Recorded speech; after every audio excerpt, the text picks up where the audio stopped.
Hello everyone, I am Shikha Singh. Welcome to my YouTube channel sharp your brain. तो आज जो मैं आपको टॉपिक पढ़ाने जा रही हूँ वो है ग्लोब। तो बिना टाइम वेस्ट किए चलिए स्टार्ट करते हैं। Globe. The earth is almost spherical in shape, known as geoid, meaning earth shape. पृथ्वी आकार में लगभग गोला आकार है। स्फेरिकल मतलब गोल है, जिसे हम जॉइड कहते हैं। जिसे हम क्या कहते हैं? जॉइड कहते हैं, मीनिंग अर्थ शेप, जिसका अर्थ है पृथ्वी के आकार का। So the simplest and the most accurate way to represent the earth is to make a model of a global form. तो सबसे आसान, सिंपलेस्ट मतलब आसान, एंड द मोस्ट एक्यूरेट वे और सटीक तरीका पृथ्वी को रिप्रेजेंट करने का क्या है? वैश्विक रूप का एक model banana. Such a man-made model of the earth on a small scale is called a globe. छोटे पैमाने पर पृथ्वी के ऐसे मानव निर्मित मॉडल को क्या कहते हैं? हम ग्लोब कहते हैं। जैसे पृथ्वी बहुत बड़ी है तो उसको रिप्रेजेंट करने के लिए हमने मनुष्य द्वारा एक मॉडल बनाया गया है, जिसको हम क्या कहते हैं? ग्लोब कहते हैं। Globe was first made in Germany in 1942। Globe सबसे पहले जर्मनी में बनाया गया है। कौन से सन में बनाया गया है? 1942 में। Globe is not fixed, it can be rotated. Globe स्थिर नहीं है, मतलब वो एक जगह पे फिक्स नहीं है, उसे घुमाया भी जा सकता है। रोटेटेड मतलब उसको घुमाया भी जा सकता है। ओके, अब सेकेंड पॉइंट देखते हैं क्या है।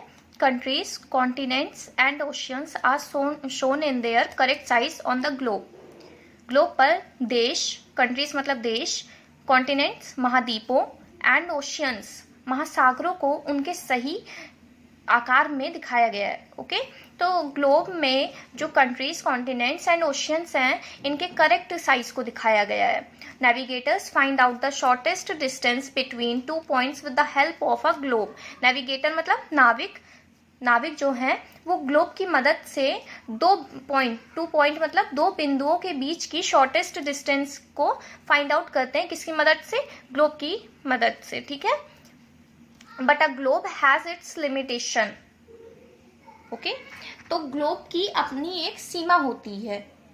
ग्लोब की अपनी एक सीमा होती है, जैसे हर व्यक्ति की अपनी एक सीमा होती है कि वो इससे ज्यादा नहीं कर सकता है, वैसे ही ग्लोब की अपनी एक सीमाएं होती हैं। जैसे कि details like small towns, village, roads, railways can not be shown on a globe of a usual size. Small towns, जैसे डिटेल्स लाइक स्मॉल टाउन्स छोटे शहरों, विलेज गांव, रोड सड़कों, और ठीक है, और railway can not be shown on a globe of a usual size. समान आकार के ग्लोब पर नहीं दिखाया जा सकता है। जैसे ग्लोब बहुत बड़ा तो होता नहीं है कि उसमें सब कुछ शो हो सके, इसीलिए केवल कंट्रीज, कॉन्टिनेंट्स एंड ओशियंस ही उसके ऊपर शो हो सकते हैं, ना कि small towns, village, roads, railways, ये सब उसके ऊपर नहीं शो हो सकते हैं, क्योंकि ग्लोब का साइज जो होता है वो सामान्य होता है। It would need a large size globe. इसके लिए हमें बहुत बड़े आकार के ग्लोब की आवश्यकता पड़ेगी। It is difficult to carry it everywhere, और जो हर जगह ले जाने में डिफिकल्ट होगा। जैसे कि अगर स्मॉल साइज का ग्लोब है तो आप उसे हर जगह कैरी कर सकते हैं, बट अगर उसका साइज बड़ा है तो उसको हम हर जगह कैरी नहीं कर सकते हैं। वो हमारे लिए परेशानी हो जाएगी कि हम उसे कहीं भी कैरी नहीं कर सकते, क्योंकि उसका साइज बहुत बड़ा है। ये डायग्राम है ग्लोब का। तो आपको पता है ग्लोब, मैंने कहा था कि जो अर्थ है वो स्फेरिकल है शेप की। तो ये कौन सा शेप है? ये स्फेरिकल शेप है, मतलब गोल आकार की है। ओके, तो ये ग्लोब है, जिस मतलब ये एक रेप्लिका होता है अर्थ का। जैसे अर्थ को रिप्रेजेंट करने के लिए एक रेप्लिका होता है, स्मॉल स्केल पे ये बना होता है। तो ये क्या होता है? साइड से ऐसे ऐसे होल्ड होता है, अटैच होता है, जॉइंट होता है। और आपको मैंने कहा था कि इसको हम रोटेट भी कर सकते हैं, ये एक जगह पे टिका नहीं होता है। तो मेरे पास ग्लोब तो नहीं है, but I have a ball which is spherical in shape. Okay, तो हम इसको ग्लोब मान सकते हैं कि हाँ ये ग्लोब है, क्योंकि ये स्फेरिकल है शेप का। ठीक है, तो हमने इसको ग्लोब माना, और ये 2 पॉइंट है जहां से ये ऐसे अटैच है, होल्ड रहता है, फिक्स है यहाँ पे ये। और मैंने कहा था कि इसको हम रोटेट कर सकते हैं। कैसे? ऐसे ये रोटेट होता है ऐसे इस डायरेक्शन में। ओके। आपको पता है जो अर्थ होती है वो रोटेट करती है वेस्ट से ईस्ट में, तो ये ऐसे ऐसे रोटेट कर सकता है। ये अपनी जगह पे स्थिर नहीं है, इसको हम रोटेट भी कर सकते हैं। ऐसा नहीं कि ये हिलेगा ही नहीं, ये हिलता है और ये ऐसे ऐसे ऐसे ऐसे रोटेट होता है। ओके, तो ये एक स्फेरिकल शेप है। तो आपको पता चल गया कि ग्लोब का शेप कैसा होता है, स्फेरिकल होता है। तो फर्स्ट हेडिंग क्या है, बेसिक फीचर्स ऑफ ग्लोब। तो बेसिक फीचर्स में मैं आपको क्या बताऊंगी, एक्सिस कहाँ होता है, पोल क्या होता है, और इक्वेटर कहाँ पे होता है ग्लोब में। तो ये एक्सिस का डायग्राम है। पहले आप समझिए कि एक्सिस होता क्या है। एक्सिस एक सेंट्रल पासिंग लाइन होती है, ठीक है। ग्लोब के सेंटर से होके वो पास होती है, उसको हम क्या कहते हैं, एक्सिस कहते हैं, ठीक है। तो जो सेंट्रल पासिंग लाइन होगी उसको हम एक्सिस कहते हैं। और आपको पता है जो ग्लोब का एक्सिस होता है वो टिल्ट होता है, मतलब झुका हुआ होता है। वो सीधा नहीं होता है कि जैसे ये ग्लोब है तो उसका जो एक्सिस है वो बिल्कुल सीधा हो, वो सीधा नहीं होता है, बल्कि टिल्ट होता है। और कितने डिग्री पे, 23 डिग्री 30 मिनट्स पे वो टिल्ट होता है। और एक्सिस जो होता है वो कहाँ से गुजरता है, पोल्स से होकर गुजरता है। जैसे ये एक्सिस गुजर रहा है, सेंट्रल पासिंग लाइन है, मिडल से होके ये गुजर रहा है, और ये पोल्स से गुजर रहा है। अब आप सोचेंगे कि पोल्स क्या होता है, तो मैंने आपको बताया था कि 4 डायरेक्शन होती है, east west north south west east. Okay, तो जो सेंट्रल पासिंग लाइन, जैसे जो एक्सिस होता है वो जिस पोल से होकर गुजरता है, जिस डायरेक्शन से होकर गुजरता है, उन दोनों पॉइंट को हम क्या कहते हैं, पोल्स कहते हैं। तो जब ये ऐसे, जैसे ये सेंटर से ऐसे गुजर रहा है तो इधर क्या है, नॉर्थ पोल है, इधर क्या हो गया, साउथ पोल हो गया। इसीलिए जो सेंट्रल पासिंग लाइन होती है उसको हम एक्सिस कहते हैं, और वो जिन 2 पॉइंट से होकर गुजरता है उसको हम पोल्स कहते हैं। ओके, उसको हम पोल कहते हैं। और आपको पता है कि एक्सिस टिल्ट होता है, मतलब ये ऐसे ऐसे ऐसे झुका हुआ होता है। जैसे ये एक्सिस है, लेकिन जो ग्लोब का एक्सिस होता है, मतलब जो अर्थ का एक्सिस होता है वो ऐसे टिल्ट होता है, मतलब ऐसे झुका हुआ होता है। कितने डिग्री पर, 23 डिग्री 30 मिनट्स पे टिल्ट होता है, इसको याद रखिएगा, ठीक है। तो वही मैंने यहाँ पे लिखा है कि line imagined from the middle of the earth. तो जो लाइन, और इतना याद रखिए कि मैं आपको जितनी भी लाइंस बताऊंगी ग्लोब के अंदर, मैं जितनी भी लाइन आपको बताऊंगी वो सब इमेजिनरी लाइन होती है। अब ये नहीं कि आप बाहर निकल जाएं और कहें कि मैम ने बताया था कि एक्सिस टिल्ट होता है, अर्थ के सेंटर में पासिंग लाइन होती है, तो आप ढूंढने लगे कि वेयर्स एक्सिस वेयर्स पोल। तो ऐसा नहीं है, ये सब इमेजिनरी लाइन्स होती हैं।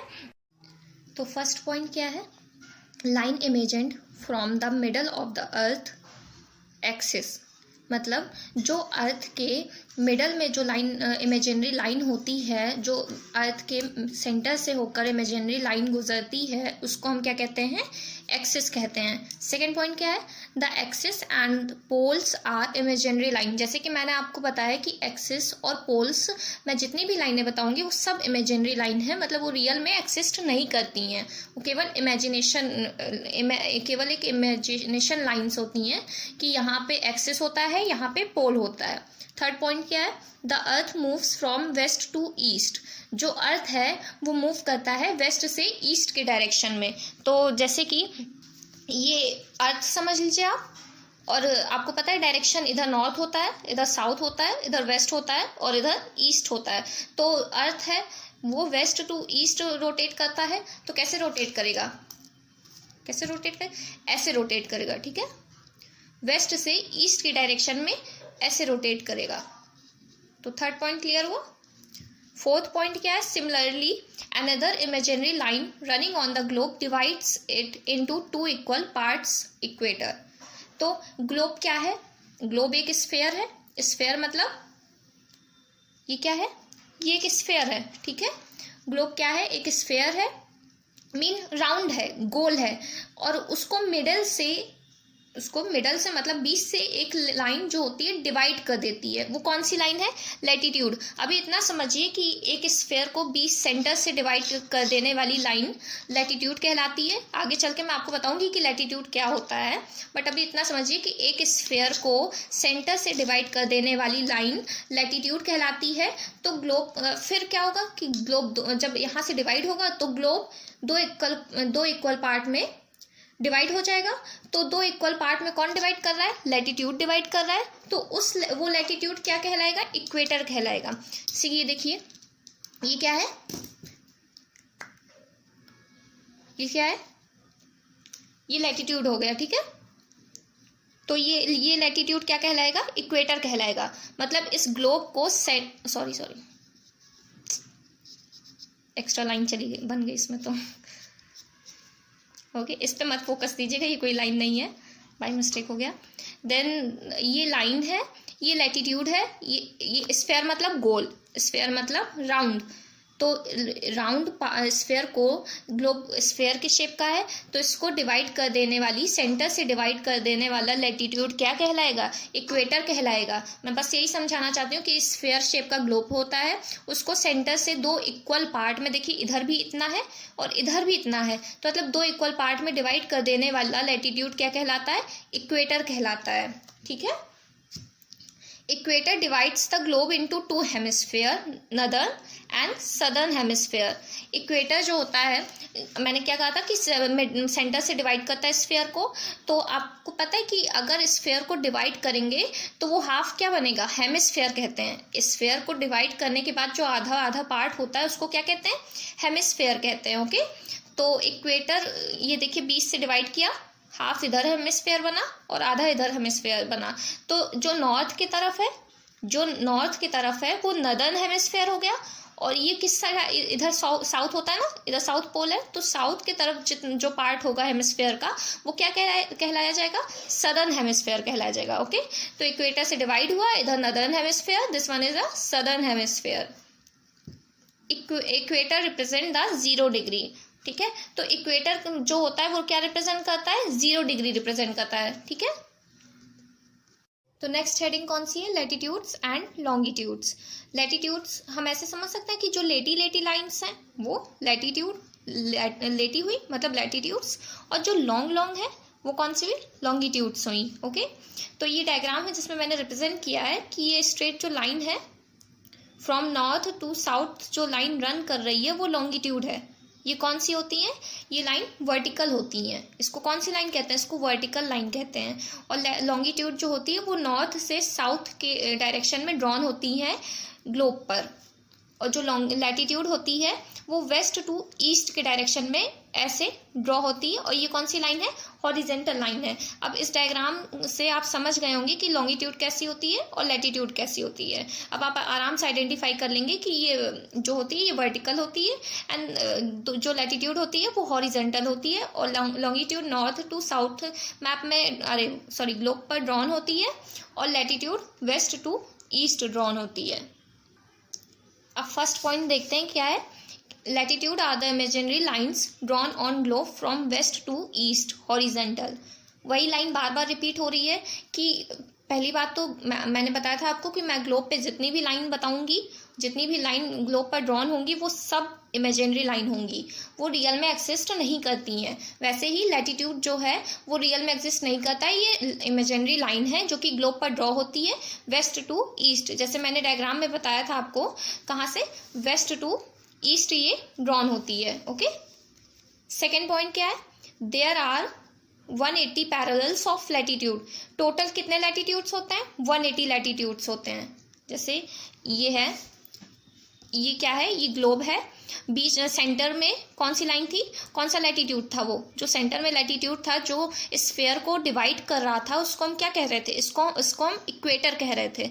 जो एक स्फेयर को दो हेमिस्फेयर में, दो इक्वल हेमिस्फेयर में डिवाइड कर रहा था, इक्वेटर, ठीक है। तो ये नॉर्दर्न हेमिस्फेयर हो गया, ये सदर्न हेमिस्फेयर हो गया।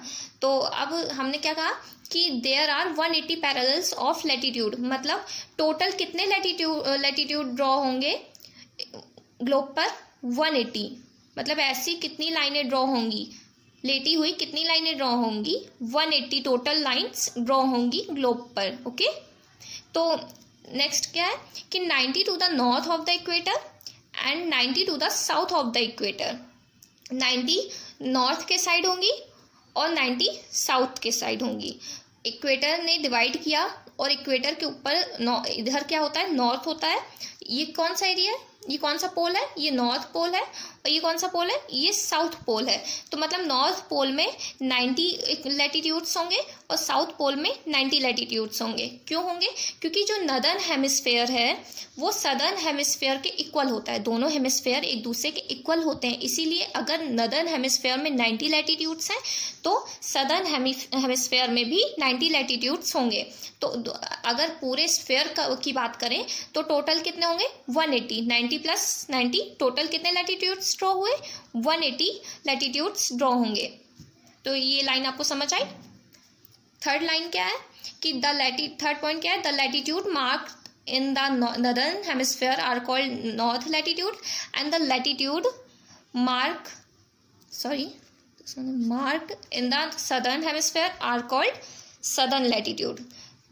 मतलब जो लैटिट्यूड नॉर्थ के साइड होंगे, जो लैटिट्यूड नॉर्थ के साइड होंगे उसको हम नदर्न, जो लैटिट्यूड नदर्न हेमिस्फेयर के साइड होंगे, मतलब ये नदर्न हेमिस्फेयर है और ये सदर्न हेमिस्फेयर है। तो जो लैटिट्यूड नदर्न हेमिस्फेयर में ड्रॉ होंगे उसको हम नॉर्थ लैटिट्यूड कहेंगे, और जो लैटिट्यूड सदर्न हेमिस्फेयर में ड्रॉन होंगे ग्लोब पर वो लैटिट्यूड साउथ लैटिट्यूड होंगे। ठीक है। All latitudes are parallel to each other, सभी लैटिट्यूड एक दूसरे के पैरेलल होते हैं, मतलब बराबर होते हैं। जैसे ये लाइन इस लाइन के ऐसे बराबर है, मतलब ये लैटिट्यूड इस लैटिट्यूड के पैरेलल है, वैसे ही सभी लैटिट्यूड एक दूसरे के पैरेलल होते हैं। तो अब हम क्या पढ़ेंगे, important parallels of latitude. Okay, तो इंपॉर्टेंट पैरेलल्स ऑफ लैटिट्यूड में क्या है, besides the equator 0 degree, North Pole 90 degree north and South Pole 90 degree south. तो अब हमें पता है कि हमें 3 लैटिट्यूड्स तो पता है, कौन कौन से, equator, North Pole and South Pole. But इन तीनों को छोड़कर भी 4 इंपॉर्टेंट लैटिट्यूड्स हैं, तो उनको हम देखते हैं। तो फर्स्ट कौन सा है, ट्रॉपिक ऑफ कैंसर। क्या लिखा है, 23.5 degree north in the northern hemisphere. तो अब आप सोच रहे होंगे कि 23.5 degree north in the northern hemisphere क्या होता है। तो ये मैं वही रिप्रेजेंट कर रही हूँ बॉल के थ्रू। तो ये समझिए आप ग्लोब है। ओके, तो यहाँ मैंने बताया था कि इक्वेटर जो होता है वो 0 पे होता है। ठीक है, 0 डिग्री पे इक्वेटर होता है।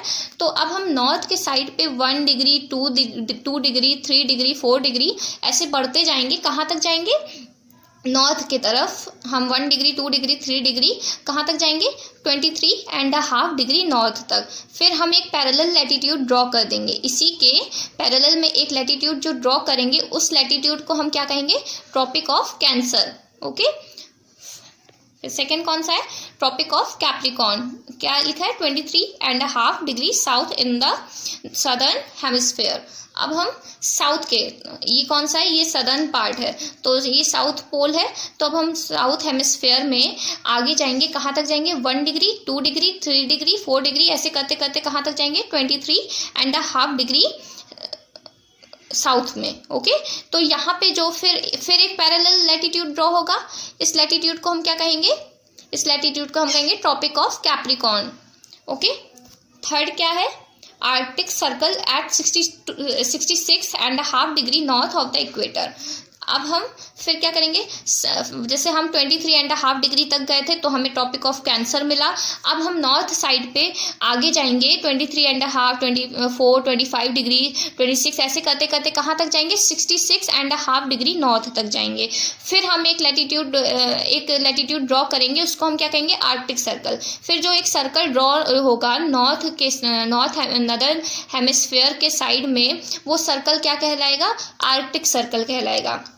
ओके, फिर फोर्थ क्या है, Antarctic circle at 66.5 degree south. अब हम देखेंगे, फिर हम सदर्न हेमिस्फेयर में 23.5 डिग्री साउथ पे आए थे, तो हमें क्या मिला था, हमने जो लैटिट्यूड ड्रॉ किया था उसको हम क्या कहते हैं, ट्रॉपिक ऑफ कैप्रिकॉर्न कह रहे थे। फिर हम जब उससे आगे बढ़ेंगे 24 25 डिग्री 26 डिग्री ऐसे करते करते हम कहाँ तक जाएंगे, 66.5 डिग्री साउथ तक जाएंगे। फिर जो हम एक लैटिट्यूड ड्रॉ करेंगे, फिर जो सर्कल हम ड्रॉ करेंगे उसको हम क्या कहेंगे, एंटार्क्टिक सर्कल कहेंगे। ओके, तो हमने four important parallels of latitudes देखे। कौन कौन सा? Tropic of Cancer, Tropic of Capricorn, Arctic Circle and Antarctic Circle. यहाँ पे भी हमने देखा कि इक्वेटर के ऊपर नदर्न पार्ट में गए तो हमें सबसे पहले क्या मिला? Tropic of Cancer. कितने डिग्री पे? 23.5 डिग्री नॉर्थ पे। फिर हम उससे आगे जब बढ़े कहाँ तक गए? 66.5 डिग्री नॉर्थ में गए तो हमें क्या मिला? आर्कटिक सर्कल मिला। फिर हम सदर्न हेमिस्फीयर में 0 डिग्री से 23.5 साउथ में गए तो हमें क्या, जो हमने लैटिट्यूड पैरेलल लैटिट्यूड ड्रॉ किया उसको हमने क्या कहा? ट्रॉपिक ऑफ कैप्रिकॉर्न कहा। फिर हम और आगे गए, कहाँ तक गए? 66.5 डिग्री साउथ में गए सदर्न हेमिस्फीयर में, तो हमने जो एक सर्कल ड्रॉ किया उस सर्कल को हमने क्या कहा? एंटार्क्टिक सर्कल कहा। ओके, अब हम देखेंगे कि इम्पोर्टेंस ऑफ लैटिट्यूड्स। कुछ भी, किसी भी चीज़ की अपनी एक महत्व होता है, समझे आप? वैसे ही लैटिट्यूड जो ड्रॉन एक इमेजिनरी लाइन है उसका भी एक महत्व है, उसकी भी एक इम्पोर्टेंस है। तो उसकी पहली इम्पोर्टेंस क्या है? This also help us to find out the exact location of a place. ये हमारी मदद करती है फाइंड आउट करने में किसी भी जगह की एग्जैक्ट लोकेशन को। ओके, सेकेंड पॉइंट क्या है? This help us to divide the earth into different heat zones and help us to form an idea of the temperature of a place। ये क्या करती है कि अर्थ को, पृथ्वी को मतलब हीट जोन्स में आपको आगे चल के डिटेल में बताती हूँ कि हीट जोन्स क्या होता है, बट अभी इतना जानिए कि लैटिट्यूड्स के हेल्प से हम अर्थ को हीट जोन्स में डिवाइड करते हैं। और क्यों करते हैं? जिससे हमें अनुमान, जिससे हम उसका आइडिया लगा सकते हैं कि उस प्लेस का टेम्परेचर कितना होगा या कैसा होगा। ओके, तो लैटिट्यूड पहले तो हमें किस लिए इम्पोर्टेंट थी कि वो हमें किसी भी प्लेस का एग्जैक्ट लोकेशन बताती है, और सेकेंड क्या है कि वो किसी भी प्लेस का टेम्परेचर, किसी भी प्लेस के टेम्परेचर का अनुमान लगा सकते हैं हम लैटिट्यूड के थ्रू, क्योंकि वो हीट जोन्स में अर्थ को डिवाइड कर देती है। तो अब हम देखेंगे heat zones of the earth. तो हीट जोन्स, आप सोचेंगे कि हीट जोन्स क्या होता है, तो मैं पहले आपको क्लियर करती हूँ कि हीट जोन्स होता क्या है। अब जो हीट जोन होता है, जैसे एक एरिया जितनी हीट रिसीव कर रहा है, किससे? सन से। लाइट मत समझ लीजिएगा कि एरिया में लाइट लगा दिया तो हीट हो गई, नहीं। जो नेचुरल क्या होता है? सन से वो एरिया जितनी हीट रिसीव कर रहा है वो एक जोन हो जाएगा, और अगर दूसरा एरिया जितने अमाउंट में हीट रिसीव कर रहा है वो अनदर जोन हो जाएगा। ओके, तो latitudes divides the earth into 3 heat zones on the basis of the amount of heat received from the sun. वही लाइन लिखी है कि लैटिट्यूड, जो मैंने कहा था लैटिट्यूड होता है वो क्या है, उसकी इंपॉर्टेंस क्या है कि वो अर्थ को हीट जोन्स में डिवाइड कर देता है। ओके, तो लैटिट्यूड्स के थ्रू अर्थ 3 हीट जोन्स में डिवाइड हुआ है। किस बेसिस पे? Amount of heat received from the sun के द्वारा वो एरिया जितनी अमाउंट रिसीव कर रहा है उस बेस पे वो मतलब अर्थ को 3 जोन्स में डिवाइड किया गया है। तो फर्स्ट हीट जोन कौन सा है? Torrid zone. Torrid means hot. Torrid मतलब क्या होता है? गरम। It lies between Tropic of Cancer and Tropic of Capricorn, receives direct rays of the sun and experience high temperature throughout the year। ये area किसके किसके बीच में होता है? Tropic of Cancer and Tropic of Capricorn के बीच में होता है, और रिसीव करता है डायरेक्ट रेस, मतलब सन से जो सन की जो रेस होती है वो इस एरिया पे डायरेक्ट पड़ती है, और बहुत हाई टेम्परेचर होता है साल भर इसमें। इस एरिया पे बहुत ही ज़्यादा हाई टेम्परेचर होता है क्योंकि सन की रेस साल भर इस पे डायरेक्ट पड़ती है। ओके, थर्ड पॉइंट क्या है? Southern part of the India lies in the torrid zone. आपको पता है कि जो इंडिया का साउथ पार्ट है वो बहुत ही हीट है क्योंकि वो टॉरिड जोन में आता है। वो वहाँ पे बहुत ही ज़्यादा गर्मी होती है क्योंकि टॉरिड जोन, आपको पता है कि सनराइज जो होती है वो डायरेक्ट पड़ती है। तो इंडिया का जो सदर्न पार्ट है वो टॉरिड जोन में आता है, इसलिए वो पार्ट बहुत ही गर्म होता है। तो अब मैं दिखाती हूँ कि वो टॉरिड जोन कौन सा जोन होता है। आपकी मैं बॉल का यूज़ नहीं करूँगी क्योंकि मैंने यहाँ पे डायग्राम बनाया है और आप इससे समझ जाएंगे। ओके, तो ये पूरा डायग्राम है। तो ये यहाँ पे क्या है? 23 ये इक्वेटर है, 0 डिग्री पे इक्वेटर होता है। इक्वेटर से हम आगे बढ़ेंगे नॉर्थ के डायरेक्शन में, तो 20 कहाँ तक जाएंगे, 23.5 डिग्री नॉर्थ तक जाएंगे। तो कौन सा लैटिट्यूड ड्रॉ होगा, ट्रॉपिक ऑफ कैंसर। और अगर हम साउथ के डायरेक्शन में जाएंगे, साउथ पोल की तरफ जाएंगे, आगे बढ़ेंगे कहाँ तक, 23.5 डिग्री साउथ में, तो फिर जो पैरेलल लैटिट्यूड ड्रॉ होगा वो कौन सा होगा, ट्रॉपिक ऑफ कैप्रिकॉर्न। तो मैंने क्या बताया कि जो टॉरिड जोन होता है वो ट्रॉपिक ऑफ कैंसर और ट्रॉपिक ऑफ कैप्रिकॉर्न के बीच में लाई करता है। तो ये कौन सा, ये जो ग्रीन पूरा एरिया है ये कौन सा एरिया हो गया, ये टॉरिड जोन हो गया। अब देखिए ये यहाँ से सन से रेस जा रही है टॉरिड जोन पे, तो यहाँ पे डायरेक्ट रेस जा रही है, इसलिए ये एरिया साल भर maximum amount of heat receive करता है, इसलिए ये बहुत ही हॉट होता है। तो ये कौन सा जोन होता है, ये टॉरिड जोन होता है, बहुत हॉट होता है क्योंकि ये maximum amount of heat receive करता है सन से। अब सेकेंड कौन सा हीट जोन है, टेम्परेट जोन। तो temperate means moderate, for example neither very hot nor very cold. Temperate means moderate, moderate मतलब संतुलित, मतलब जहाँ पर ना ज़्यादा गर्म होगा और ना ही ज़्यादा ठंडा होगा। ओके, तो फर्स्ट पॉइंट क्या है, the areas between the Tropic of Cancer and the Arctic Circle in the northern hemisphere and the Tropic of Capricorn and the Antarctic Circle in the southern hemisphere are 2 temperate zones. देखिए torrid zone केवल एक था, but जो temperate zone है वो 2 है। कौन कौन से, एक तो ट्रॉपिक ऑफ कैंसर और आर्कटिक सर्कल, नदर्न साइड में ट्रॉपिक ऑफ कैंसर और आर्कटिक सर्कल के बीच में जो एरिया होगा वो होगा पहला टेम्परेट जोन, और जो दूसरा होगा वो ट्रॉपिक ऑफ कैप्रिकॉर्न और एंटार्क्टिक सर्कल, सदर्न हेमिस्फेयर में Tropic of Capricorn and Antarctic Circle के बीच में लाई होगा, तो वो दूसरा टेम्परेट जोन होगा। Here the sun rays are always slanting। यहाँ पे जो सन रेस होती है वो हमेशा तिरछी होती है, मतलब डायरेक्ट नहीं जाती। यही एक रीज़न है जिसकी वजह से टेम्परेट जोन जो होता है वो ना ही बहुत ज़्यादा हॉट होता है और ना ही बहुत ज़्यादा कोल्ड होता है। अब मैं दिखाती हूँ कि ये टेम्परेट जोन लाई कहाँ पे करता है। ओके, तो ये फिर वही डायग्राम है, मैंने आपको टॉरिड जोन बताया, अब मैं टेम्परेट जोन बताती हूँ जो कि 2 हैं। तो एक तो नॉर्थ साइड में है और सेकंड कहाँ पे, साउथ साइड में। तो नदर्न हेमिस्फेयर में जो टेम्परेट जोन है वो कहाँ लाई करेगा, ट्रॉपिक ऑफ कैंसर और आर्कटिक सर्कल के बीच का जो एरिया रहता है वो टेम्परेट जोन होगा। ये कौन सा है, ये नॉर्थ टेम्परेट जोन है, ऑरेंज कलर का कौन सा है, नॉर्थ टेम्परेट जोन है।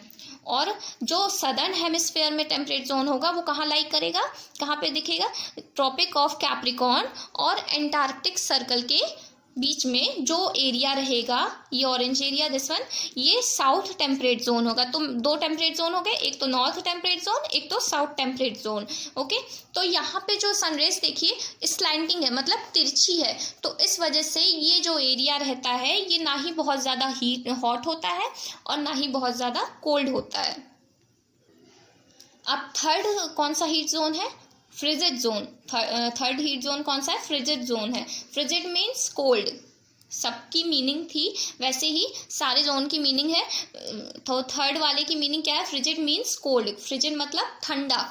तो इसका फर्स्ट पॉइंट क्या है, the area between the Arctic Circle and North Pole and Antarctic Circle and South पोल। तो जो area Arctic Circle and North Pole के बीच का रहेगा और जो area Arctic Antarctic Circle South Pole के बीच का रहेगा वो फ्रिजिड जोन होगा। ये भी 2 होते हैं, एक तो नॉर्थ पोल और आर्कटिक सर्कल के बीच का जो एरिया रहता है ये नदर्न हेमिस्फेयर का है, और ये एंटार्क्टिक सर्कल और साउथ पोल ये सदर्न हेमिस्फेयर का है। तो 2 फ्रिजिड जोन हो गए। ओके, सेकेंड पॉइंट क्या है, rays are always slanting and do not carry much heat. यहाँ पे भी रेस क्या होती है, स्लैंटिंग, मतलब तिरछी होती है और बहुत ज़्यादा अमाउंट ऑफ हीट नहीं रिसीव करता है ये एरिया, इस वजह से ये बहुत कोल्ड होता है। ऐसा नहीं कि वहाँ पे अगर हीट नहीं है, वहाँ पे कम अमाउंट की हीट है तो वहाँ पे अंधेरा है, ऐसा नहीं है। तिरछी हीट जाती है, उजाला रहता है वहाँ पे, बट इतनी ज़्यादा वो स्लैंट होके जाती है कि वहाँ पे साल भर ठंडा, पूरा वहाँ का एरिया पूरा कोल्ड रहता है। This region remains very cold throughout the year. वही लाइन है कि ये रीजन साल भर बहुत ही ठंडा रहता है, बहुत ही कोल्ड रहता है। यहाँ पे बर्फ जमी रहती है, पोलर बियर्स रहते हैं। पोलर बियर्स कहाँ रहते हैं? बर्फ वाले एरिया में रहते हैं। ओके, तो अब देखिए कि 2 फ्रिजिड जोन थे। मैंने बताया कि एक फ्रिजिड जोन नदर्न हेमिस्फीयर में आर्कटिक सर्कल और नॉर्थ पोल के बीच में रहेगा, और second frigid zone southern hemisphere में एंटार्कटिक सर्कल और साउथ पोल के बीच में रहेगा। तो ये जो ब्लू एरिया है ठंडा है, इसलिए मैंने आइस किस कलर की होती है? ब्लू कलर की होती है ना, that's why I am colouring this with blue colour. Okay, तो ये ब्लू कलर हो गया। North Pole and Arctic Circle के बीच का जो ये एरिया हो गया, ये फ्रिजिड जोन हो गया, और एंटार्कटिक सर्कल और साउथ पोल के बीच का एरिया जो हो गया, ये सेकेंड वाला फ्रिजिड जोन हो गया। ओके, तो ये पार्ट बहुत ही ठंडा होता है, ये सबसे गर्म पार्ट होता है। तो टॉरिड जोन सबसे हॉट होता है, और ये यहाँ पे ना ही ज़्यादा गर्मी होती है और ना ही ज़्यादा ठंडी होती है, और यहाँ पे सबसे ज़्यादा ठंडा होता है। ओके, तो हीट जोन्स आपने समझ लिया कि 3 जोन्स होते हैं, torrid, north torrid zone, temperate zone and frigid zone.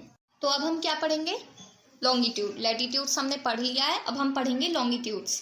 तो लॉन्गिट्यूड से मैंने आपको बताया था शॉर्ट वे है अपने माइंड में बैठाने का कि लॉन्गिट्यूड मीन्स लॉन्ग। जो लॉन्ग होते हैं वो लॉन्गिट्यूड्स होते हैं, ठीक है।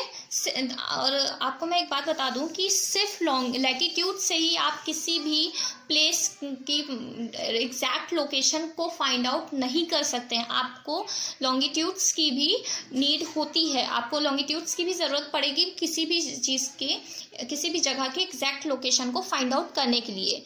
जैसे कि एक एग्जांपल मैं आपको देती हूँ कि जैसे आपका कोई फ्रेंड है, वो आपके 2 फ्रेंड्स हैं और दोनों ही फ्रेंड्स आपके 20 डिग्री साउथ पर रहते हैं। कहाँ रहते हैं? 20 डिग्री साउथ पर रहते हैं। बट आपको पता है कि जैसे 20 डिग्री साउथ पर रहते हैं, तो जैसे ये है, ये इक्वेटर है, और मानिए यहाँ पे रहते हैं, चलिए 23 डिग्री साउथ पर मान लेते हैं हम, ठीक है। कहाँ रहते हैं? 23 डिग्री साउथ पर रहते हैं। तो अब हमें कैसे पता चलेगा कि वो यहाँ रहते हैं कि यहाँ रहते हैं कि यहाँ रहते हैं? क्योंकि ये तो लैटिट्यूड है, लैटिट्यूड के थ्रू हम क्या करते हैं, किसी भी प्लेस की एग्जैक्ट लोकेशन को फाइंड करते हैं। तो आप बता सकते हैं कि आपके दोनों फ्रेंड्स कहाँ रहते हैं, कौन से साउथ में रहते हैं? नहीं बता सकते हैं। इसके लिए हमें किसकी ज़रूरत पड़ेगी? लॉन्गिट्यूड की भी ज़रूरत पड़ती है, ठीक है। लेकिन जब हमारा लॉन्गिट्यूड ड्रॉ हो जाएगा, फिर आपका फ्रेंड अगर कहेगा कि मैं जैसे लॉन्गिट्यूड लॉन्ग होते हैं ऐसे, ठीक है, ऐसे, ओह लाइक दिस, ऐसे, ठीक है। तो ये क्या हो गया? ओहो, कैसा लिख रहा है?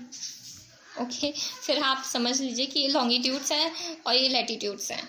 मैं बस आपको समझाने के लिए बना रही हूँ कि आपका फ्रेंड कह रहा है कि अब वो कहेगा कि मैं 20 डिग्री 1 साउथ पर रहता हूँ। जैसे ये फर्स्ट लॉन्गिट्यूड हो गया और ये सेकेंड लॉन्गिट्यूड हो गया, ये 0 डिग्री का हो गया, ठीक है, और ये फर्स्ट लॉन्गिट्यूड हो गया, ये सेकेंड हो गया। तो अब आपका फ्रेंड जब कहेगा कि मैं 20 डिग्री 1 साउथ पर रहता हूँ, और दूसरा वाला कहेगा मैं 20 डिग्री 2 साउथ पर रहता हूँ। अब आप आसानी से एग्जैक्ट लोकेशन का फाइंड आउट कर देंगे कि मेरा एक फ्रेंड यहाँ रहता है और दूसरा फ्रेंड यहाँ रहता है। तो इसीलिए लॉन्गिट्यूड्स और लैटिट्यूड्स दोनों की ज़रूरत पड़ती है किसी भी प्लेस के एग्जैक्ट लोकेशन को फाइंड आउट करने के लिए, ठीक है। अब हम समझते हैं कि लॉन्गिट्यूड्स क्या होते हैं। तो longitudes are the imaginary vertical lines और semi circle drawn from north pole to south पोल। तो लॉन्गिट्यूड्स इमेजिनरी वर्टिकल लाइन, मैं फिर भी बता रही हूँ कि कोई भी लाइन रियलिटी में एग्जिस्ट नहीं करती है, सारी लाइन्स इमेजिनरी होती हैं। तो हॉरिजेंटल लाइन ऐसे होती है, ऐसे, बट हम लॉन्गिट्यूड की बात करें तो लॉन्गिट्यूड कैसे होती है? वर्टिकल होती है, ठीक है। तो वर्टिकल लाइन कैसी होती है? वर्टिकल लाइन ऐसे होती है, ओके। तो ये वर्टिकल लाइन होती है, इमेजिनरी वर्टिकल लाइन होती है, किस पे होती है? ग्लोब पर होती है, और ये सेमी सर्कल बनाती है। सेमी सर्कल कैसे बनाती है? सोचिए आप, सेमी मतलब हाफ, और सर्कल मतलब सर्कल तो पूरा गोला होता है, तो फुल सर्कल का हाफ बनाती है। जैसे ये पूरा सर्कल है, ये पूरा सर्कल हो गया, अब इसका हाफ बनाती है, सेमी सर्कल बनाती है। ठीक है, तो लाइन कैसे बनेगी, कुछ ऐसे बनेगी।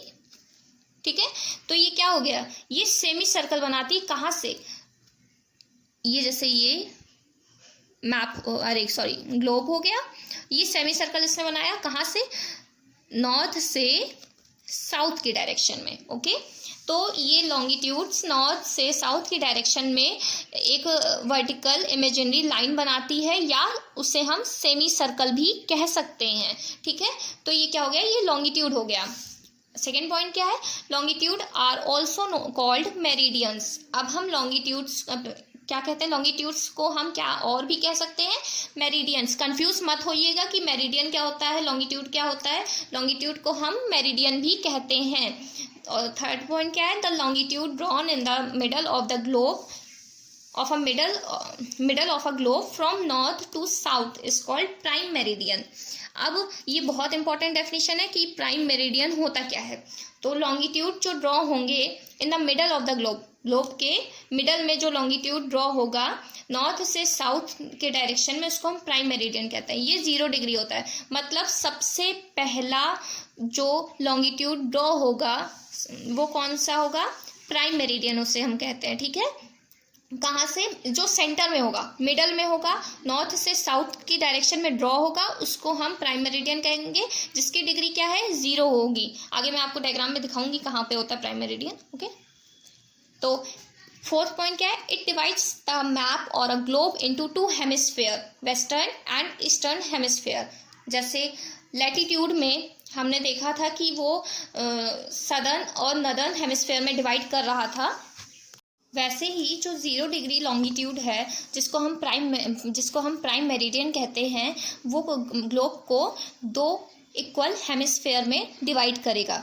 कौन से हेमिस्फेयर में, वेस्टर्न और ईस्टर्न हेमिस्फेयर में। सेकेंड पॉइंट क्या है, the longitudes drawn in the western hemisphere are called western longitudes and the longitudes drawn in the eastern hemisphere are called east longitudes. Okay, तो ये डायग्राम है। तो जो लॉन्गिट्यूड, ये कौन से डायरेक्शन है, वेस्ट है और ये ईस्ट है। तो जो लॉन्गिट्यूड ईस्ट के डायरेक्शन में, ये प्राइम मेरिडियन है, सेंटर से ये जो लाइन है नॉर्थ टू साउथ रन करती है, और ये 2 इक्वल हेमिस्फेयर में डिवाइड करती है। ठीक है, तो एक ये वेस्ट हेमिस्फेयर हो गया, ये ईस्ट हेमिस्फेयर हो गया। तो जो लॉन्गिट्यूड वेस्ट की साइड होंगे उसको हम वेस्ट लॉन्गिट्यूड कहेंगे, और जो लॉन्गिट्यूड ईस्टर्न हेमिस्फेयर में होंगे उसको हम ईस्ट लॉन्गिट्यूड कहते हैं। Okay, all longitude meets at the poles. अब देखिए ये सारे लॉन्गिट्यूड, ये पोल है, कौन सा पोल है, नॉर्थ पोल, और यहाँ पे साउथ पोल होता है। तो ये सभी लॉन्गिट्यूड जाके पोल में जुड़ जाते हैं। ठीक है, मीट करते हैं, एक जगह जाके ये सब जुड़ जाते हैं। तो सो दे आर नॉट पैरेलल, तो इस वजह से ये पैरेलल नहीं होते हैं। तो ये डायग्राम देखिए, आपको पता होना चाहिए कि टोटल कितने लॉन्गिट्यूड ड्रॉ होते हैं, 360 डिग्री लॉन्गिट्यूड्स ड्रॉन होते हैं। ओके, ग्लोब पर 180 वेस्टर्न साइड में होते हैं और 180 ईस्टवर्ड में होते हैं। ओके, और बीच में क्या होता है, प्राइम मेरिडियन, इधर वेस्टर्न हेमिस्फेयर, इधर ईस्टर्न हेमिस्फेयर, इधर 180 रहते हैं और इधर 180 लॉन्गिट्यूड ड्रॉन होते हैं। नेक्स्ट पॉइंट क्या है, prime meridian is also called Greenwich meridian because it passes through Greenwich near London. तो प्राइम मेरिडियन हमें पता है कितना होता है, 0 डिग्री होता है। इसको हम ग्रीनविच मेरिडियन क्यों कहते हैं, क्योंकि जो पहला जो मेरिडियन था वो ग्रीनविच से होके पास हुआ था। वो कहाँ पे है, नियर लंदन, लंदन के पास है, इसलिए उस प्राइम मेरिडियन को हम ग्रीनविच मेरिडियन भी कहते हैं। ओके, अब हम देखेंगे कि लॉन्गिट्यूड से हम टाइम का पता कैसे लगाते हैं। ठीक है, we can know the local time of a place with the help of longitude. हम लॉन्गिट्यूड के हेल्प से किसी भी प्लेस का लोकल टाइम फाइंड आउट कर सकते हैं, किसी भी प्लेस के लोकल समय का पता लगा सकते हैं। सेकेंड पॉइंट क्या है, earth rotates from west to east. अब मैंने आपको बताया था कि जो अर्थ है वो रोटेट करती है वेस्ट से ईस्ट के डायरेक्शन में। जैसे ये शॉर्ट डायग्राम बना दिया है, देखिए दिख रहा होगा, ये अर्थ है और इधर वेस्ट होता है, इधर ईस्ट होता है, तो ये वेस्ट से ईस्ट ऐसे रोटेट करती है। ओके, तो अर्थ के रोटेशन से हम किसी भी जगह के टाइम को डिसाइड कर सकते हैं कि वहाँ कितना बज रहा होगा। ओके, थर्ड पॉइंट क्या है? The earth rotates 360 degree in 24 hours, it means it rotates 15 degree in an hour और 1 डिग्री इन 4 मिनट्स। इस पूरे पॉइंट से आपको क्या समझ में आ रहा है? जैसे कि जो अर्थ जो होती है वो 360 डिग्री रोटेट करती है 24 घंटे में। कितने घंटे में? 24 घंटे में वो पूरा एक रोटेशन कंप्लीट करती है 360 डिग्री का। ओके, इसका मतलब कि वो रोटेट करती है 1 घंटे में, वो कितना रोटेट करेगी? कैसे फाइंड आउट करेंगे? 360 को हम 24 से डिवाइड कर देंगे तो हमारा कितना निकला? 15 डिग्री निकला। इसका मतलब जो अर्थ रोटेट करती है 1 आवर में, वो कितना रोटेट करेगी? 15 डिग्री रोटेट करेगी। और 4 मिनट में कितने डिग्री रोटेट करेगी? 1 डिग्री रोटेट करेगी। अब हमें कैसे पता चला कि 1 डिग्री कितने मिनट में रोटेट करेगी? आप 60 को 15 से डिवाइड कीजिए, आपका 4 मिनट निकल आएगा। Okay, those placed eastward of Greenwich which will be ahead of Greenwich time and those to the west will be behind it। तो ग्रीनविच मैंने बताया था कि प्राइम मेरिडियन को हम ग्रीनविच भी कहते हैं क्योंकि वहां से 0 डिग्री जो सबसे पहला लॉन्गिट्यूड था वहाँ 0 डिग्री का, वो वहीं से पास हुआ था। ठीक है, तो ग्रीनविच जैसे ग्रीनविच है तो जो प्लेस ग्रीनविच के ईस्ट में होंगी उनका टाइम ग्रीनविच के टाइम से आगे होगा, और जो प्लेसेस ग्रीनविच के बिहाइंड होगी उनका टाइम ग्रीनविच के टाइम से पीछे होगा। कैसे? जैसे माना ये हमारा ग्लोब है, यहाँ पे ग्रीनविच है, तो जो प्लेसेस ईस्ट के डायरेक्शन में होगी, अब ईस्ट कहाँ पे? ईस्ट इधर है, वेस्ट किधर है? इधर है। ये क्या हो गया? ग्रीनविच हो गया, जिसे मैंने रिप्रेजेंट कर दिया है। और ग्रीनविच कितना होता है? 0 डिग्री होता है। ओके, तो इसको हम प्राइम मेरिडियन भी कहते हैं। तो ये 0 डिग्री, और मुझे क्या समझाना है आपको कि those places east of the Greenwich, मतलब जो प्लेसेस ईस्ट के साइड में होंगी, जैसे यहाँ पे होंगी, उनका टाइम ग्रीनविच के टाइम से, यहाँ पे जो टाइम हो रहा होगा उसके टाइम से उसका टाइम आगे होगा। बट जो प्लेसेस ग्रीनविच से पीछे होंगी, जैसे वेस्ट के साइड में होंगी, जैसे यहाँ पे होंगी, उनका टाइम ये देखिए पीछे है, तो इसलिए इनका टाइम जो होगा वो ग्रीनविच के टाइम से बिहाइंड होगा, पीछे होगा। फॉर एग्जाम्पल हम देखते हैं क्या लिखा है? When it is 12 noon at Greenwich, the time at 15 degree east of Greenwich will be 1 p.m. 1 hour ahead of Greenwich time, but at 15 degree of Greenwich it will be 11 a.m. 1 hour behind Greenwich time.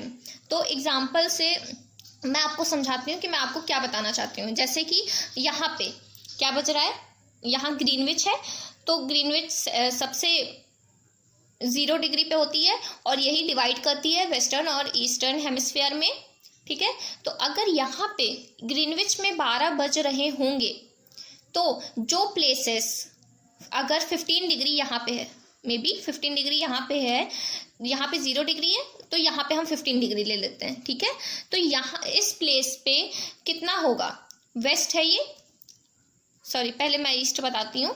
तो ये Greenwich है, पहले हम east देखते हैं। जो places यहाँ पे होंगी, 15 डिग्री मानिए यहाँ पे है, 0 डिग्री से आगे बढ़ते गए तो 15 डिग्री ईस्ट में यहाँ आया। तो अगर यहाँ पे ग्रीनविच में 12 बज रहे हैं तो ईस्ट में कितना बजेगा? ईस्ट में 1 बजेगा। 15 डिग्री पे ईस्ट में कितना बजेगा? 1 बजेगा। ठीक है, 1 आवर ग्रीनविच के टाइम से ज़्यादा होगा।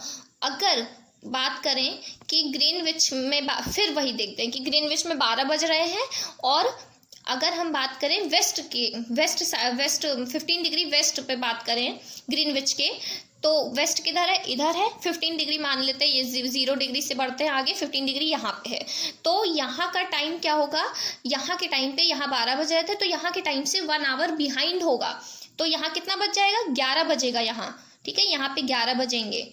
तो ये क्या हो गया कि हमने लॉन्गिट्यूड से टाइम को फाइंड आउट करना मैंने आपको बताया।